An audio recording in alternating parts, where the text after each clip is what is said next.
দ্বিতীয় টেস্টের দ্বিতীয় ইনিংসেও করুণ দশা পাকিস্তানের। দ্বিতীয় ইনিংসে পাকিস্তান অল আউট হয়েছে মাত্র ১৭২ রানে। প্রথম ইনিংসে তারা লিড নিয়েছিল ১২ রানে। টোটাল তারা এখন বাংলাদেশ থেকে এগিয়ে ১৮৪ রানে, অর্থাৎ বাংলাদেশের টার্গেট ১৮৫ রান। প্রথম ইনিংসে পাকিস্তান ২৭৪ রান করলেও দ্বিতীয় ইনিংসে অবস্থা আরও খারাপ। দ্বিতীয় ইনিংসে তারা সংগ্রহ করেছে ১৭২, যেখানে সর্বোচ্চ ৪৭ রান করেছেন সালমান আগা, ৪০ রান করেছেন রিজওয়ান, প্রাক্তন অধিনায়ক বাবর আজম করেছেন মাত্র ১১ রান। প্রথম ইনিংসে মিরাজের পর দ্বিতীয় ইনিংসে জ্বলে উঠেছেন হাসান মাহমুদ, নিয়েছেন ৫ উইকেট।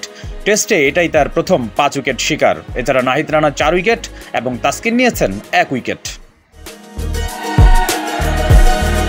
১৮৫ রানের টার্গেটে ব্যাট করতে নেমে কোনো উইকেট না হারিয়ে বাংলাদেশ সংগ্রহ করেছে ৪২ রান। যদিও বৃষ্টির কারণে শেষ দিকে খেলা বন্ধ ছিল। আগামীকাল যদি কোনো কারণে বৃষ্টি হয় তাহলে বাংলাদেশের ভাগ্য খারাপ বলতেই হবে। আর যদি বৃষ্টি না হয় তাহলে বাংলাদেশের সহজ জয় আমরা আশা করতেই পারি।